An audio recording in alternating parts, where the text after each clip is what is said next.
Bismillahirrahmanirrahim. Assalamualaikum warahmatullahi wabarakatuh. Innal hamdalillah wassalatu wassalamu ala Rasulillah wa ala alihi wa sahbihi wa man tabi'ahum bi ihsanin illa yaumiddin. Perkenalkan kami dari kelompok 10 dengan anggota saya Diaul Haqfaik Ardana dengan Non Margareta Amelia Putri akan menjelaskan tentang penulisan kutipan. Apa itu penulisan kutipan? Pengertiannya adalah, menurut Kamus Besar Bahasa Indonesia, pengertian kutipan sendiri adalah pengambil alihan satu kalimat atau lebih dari sebuah karya tulisan lain yang dijadikan tujuan ilustrasi untuk memperkuat atau memperkokoh argumen yang terdapat di dalam tulisan itu sendiri. Kutipan juga dapat diartikan sebagai pengulangan suatu kalimat terkenal yang ditandai dengan tanda kutip. Kemudian jenis-jenisnya, kutipan langsung. Kutipan langsung atau direct quotation adalah kutipan yang dilakukan persis seperti sumber aslinya dan menggunakan kata-kata yang sama dengan bahan aslinya. Dibagi menjadi dua jenis, yang pendek dan panjang. Yang pendek itu tidak lebih dari 3 baris, kemudian panjang itu lebih dari 3 baris. Kemudian yang kedua adalah kutipan tidak langsung. Kutipan tidak langsung merupakan jenis kutipan yang menggunakan kalimat kembali dengan cara meringkas kalimat atau melakukan pengubahan secara bahasa dari sumber aslinya, tetapi tidak mengubah makna asli dari kutipan yang asli. Baik, untuk yang selanjutnya mengenai fungsi penulisan kutipan, terbagi menjadi 5 bagian. Yang pertama, kegiatan pengutipan, menghindari pengutip dari kegiatan plagiarisme. Misal diberikan contoh, seorang pengutip mempunyai sebuah hasil karya ilmiah dan kemungkinan kecil hasil karya tersebut dapat dijiplak maupun diplagiat oleh orang lain karena terdapat kegiatan pengutipan. Yang kedua, membantu pembaca memahami lebih lanjut tentang ide pengutip, karena jika pembaca memahami kutipan tersebut dapat menambah referensi baru maupun ilmu baru tentang kutipan. Yang ketiga, sumber pengutipan yang digunakan dapat memberikan nilai terhadap karya ilmiah yang sedang atau telah dibuat.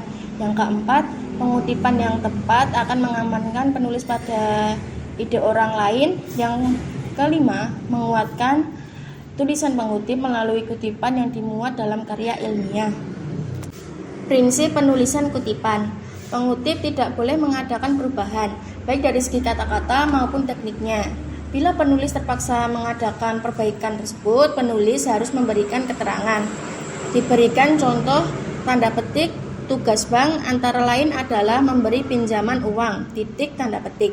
Pengutip tahu bahwa dalam kalimat terdapat kata yang salah, namun pengutip tidak boleh langsung memperbaikinya. Terdapat proses untuk cara memperbaikinya, yaitu yang pertama, tanda petik tugas bank antara lain memberi pinjam, seharusnya pinjaman, penulis,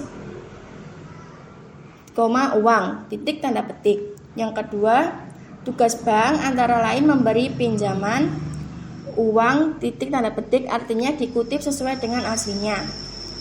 Yang kedua, menghilangkan bagian kutipan.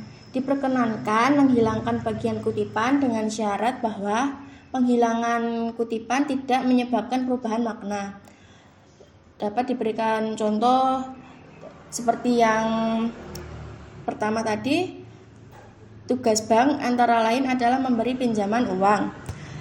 Terdapat bank yang bernama Bank Sentral yang bertugas menetapkan dan melaksanakan kebijakan moneter, mengatur dan menjaga kelancaran sistem pembayaran, serta mengatur dan mengawasi bank.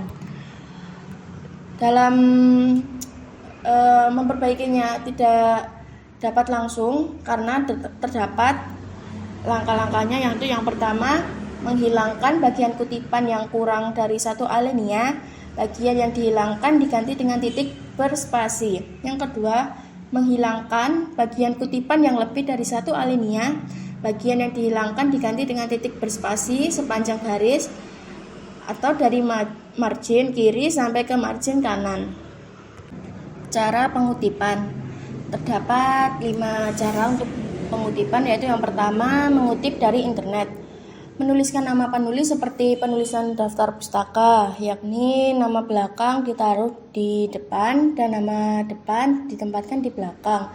Selanjutnya diikuti judul artikel online tersebut, lalu alamat website, tanggal publikasi artikel, dan terakhir adalah waktu mengaksesnya. Yang kedua, mengutip dari jurnal. Kutipan yang diambil dari jurnal bisa ditulis dengan menuliskan seluruh bagian kalimat. Dari bagian akhir, setelah tanda titik ditambahkan tanda kurung yang berisi nama belakang penulis, tanda koma, tahun terbit, tanda titik 2, dan nomor halaman. Yang ketiga, mengutip dari skripsi. Kutipan yang diambil dari skripsi biasanya sama dengan mengutip dari jurnal, yakni pada akhir kutipan ditambahkan tanda kurung berisi nama penulis, tahun publikasi, dan nomor halaman. Yang keempat, mengutip dari jurnal online. Kutipan yang diambil dari jurnal online biasanya pada bagian akhir setelah tanda titik diberikan tanda kurung, lalu dituliskan nama penulis, tahun, dan nomor halaman. Tutup tanda kurung, lalu ditambahkan judul jurnal, link jurnal online tersebut, dan juga waktu mengakses jurnal online. Yang terakhir, mengutip dari jurnal internasional. Dalam kutipan yang diambil dari jurnal internasional, setelah titik dibuat tanda kurung dan di dalamnya ditulis nama penulis, tahun, lalu titik 2 dan diikuti oleh halaman di mana kutipan tersebut diambil. Selain mengambil kutipan secara langsung, kutipan jurnal internasional dapat dibuat secara tidak langsung. Sekian presentasi dari kelompok kami mengenai penulisan kutipan. Semoga ilmu yang kami sampaikan dapat bermanfaat.